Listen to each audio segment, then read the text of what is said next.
चलिए तो आज हम लोग पढ़ेंगे ए और एन के बारे में कि ए का यूज कब करते हैं बाबू और एन का यूज कब करते हैं। ठीक है, नॉर्मली आप सबको पता है कि जब कोई वर्ड वॉवेल से शुरू होता है तो हम एन का यूज करते हैं। और वॉवेल का बात करें तो बाबू ए, ई, आई, ओ और यू।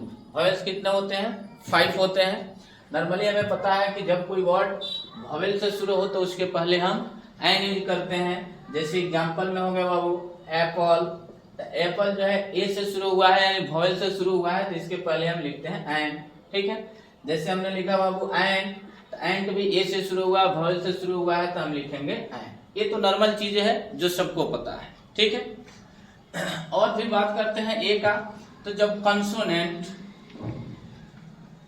जब कोई वर्ड कंसोनेंट से शुरू होता है, कंसोनेंट क्या होता है? तो rest of vowel is called consonant, यानी वॉवेल के अलावा जो भी बच गया है लेटर वो कंसोनेंट है। अब जिसे भी देख लीजिए बी हो गया, सी हो गया, डी हो गया, एफ हो गया, ये जो है 21 होंगे। तो ये जो कंसोनेंट हो गया। तो अब नॉर्मली हम ये देखते हैं कि जब कोई वर्ड कंसोनेंट से शुरू होता है तो हम उसके पहले यूज करते हैं ए। जैसे में देखिए पेन, तब पेन के पहले हम क्या लिखेंगे बाबू? ए, क्योंकि पी से शुरू हुआ, पी हमारा क्या है? कंसोनेंट है। जैसे में हमने लिखा बुक, तो बुक में भी देखा कि बाबू बी से शुरू हुआ है, बी हमारा कंसोनेंट है तो हम क्या लिखेंगे? ए। ये तो नॉर्मल चीजें हो गई जो आप बचपन से पढ़ते आ रहे हैं कि हाँ कोई वर्ड वॉवेल से शुरू हो तो एन का यूज कर दो और कंसोनेंट से शुरू हो तो ए का यूज कर दो। लेकिन आज हम लोग थोड़ा सा इससे एडवांस देखेंगे कि ए का यूज कब करना है और एन का यूज करना है, क्या कब करना है। चलिए तब देखते हैं थोड़ा सा।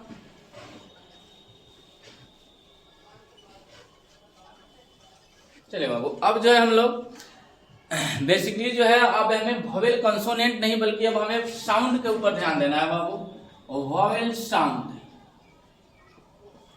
और फिर कंसोनेंट साउंड। वॉवेल साउंड और कंसोनेंट साउंड, ये वॉवेल साउंड क्या होता है और कंसोनेंट साउंड क्या होता है। ठीक है, तो आपको मेनली पता है बाबू कि वॉवेल का हिंदी होता है स्वर और कंसोनेंट का हिंदी होता है व्यंजन, यानी साउंड के ऊपर ध्यान देना है हमें। अब ये देखते हैं बाबू, जैसे हमने एक वर्ड लिखा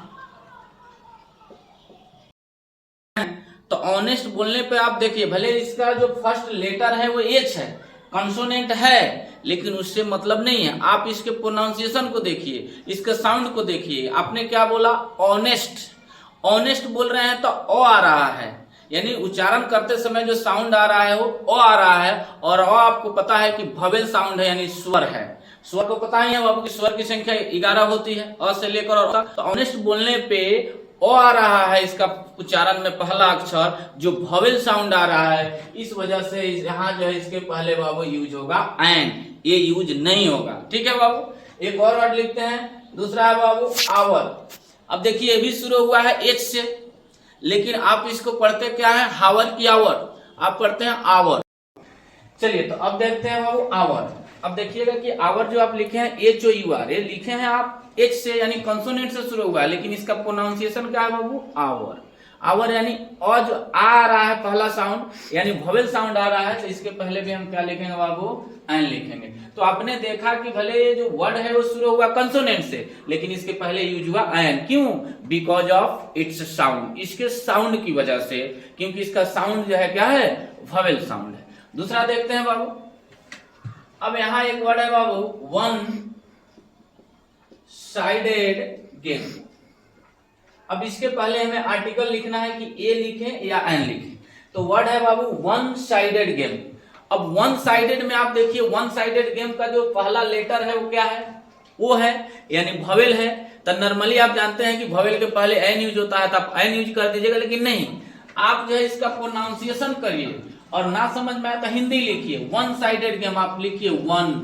जैसे ही आपने वन लिखा तो पहला जो इसका अक्षर है यानी लेटर है हिंदी का वो क्या आया? व आया।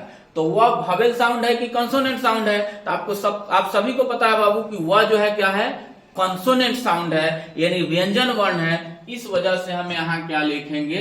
ए लिखेंगे, एन नहीं लिखेंगे। तो यहाँ भी हमने देखा कि बाबू इसके वॉवेल कंसोनेंट होने से मतलब नहीं, इसके साउंड से मतलब है कि साउंड हमारा वॉवेल है या साउंड हमारा कंसोनेंट है। ये देखना है, अगर कंसोनेंट साउंड है तो एन लिखना है, अगर वॉवेल साउंड है, सॉरी, अगर कंसोनेंट साउंड है तो ए लिखना है, और वॉवेल साउंड है तो क्या लिखना है बाबू, एन लिखना है। चलिए दूसरा एग्जांपल देखते हैं। जैसे दूसरा एग्जांपल है बाबू, यूनिवर्सिटी प्रोफेसर। क्या है वर्ड बाबू, यूनिवर्सिटी प्रोफेसर। तो देखिए जो यूनिवर्सिटी प्रोफेसर है, अब देखिए शुरू किससे हुआ है, यू से, कि नहीं, लेकिन ये यू वॉवेल है, बट जब आप इसका प्रोनाउंसिएशन कर रहे हैं तो जो आपका साउंड आ रहा है वो यू का साउंड क्या आ रहा है, यू, यूनिवर्सिटी, यानी यू आ रहा है इससे, यूनिवर्सिटी, तो य आया। हमें से जो है इसका लेटर देखना है कि लेटर हमारा आया बाबू य, तो यह हमारा क्या है, कंसोनेंट साउंड है कि वॉवेल साउंड है, तो कंसोनेंट साउंड है, इस वजह से इसके पहले भी हमें क्या लिखना पड़ेगा बाबू, ए लिखना पड़ेगा। एक और वर्ड देखिए, जैसे हमने लिखा अम्ब्रेला, UMBRELLA, अम्ब्रेला, देखेंगे बाबू, इसमें ध्यान से समझिए, देखिए कि यूनिवर्सिटी किससे शुरू हुआ, यू से, अम्ब्रेला किससे शुरू हुआ, यू से, बट डिफरेंस ये है कि यूनिवर्सिटी का जो प्रोनाउंसिएशन कर रहे हैं तो आ रहा है यू, यानी य कंसोनेंट साउंड, इस वजह से हमने लिखा ए। लेकिन जैसे अम्ब्रेला तो आप लिखिए अम्ब्रेला, अम्ब्रेला। अब जैसे अम्ब्रेला बोले या लिख रहे हैं तो पहला अक्षर इसका क्या आ रहा है, ओ आ रहा है, और ओ आपका बाबू वॉवेल साउंड है, इस वजह से अम्ब्रेला के पहले क्या लिखिएगा, एन लिखिएगा। तो आप देखें कि वॉवेल कंसोनेंट मायने नहीं रखता है, बल्कि साउंड मायने रखता है। अगर साउंड हमारा वॉवेल है तो आपको एन का यूज करना है, अगर साउंड हमारा कंसोनेंट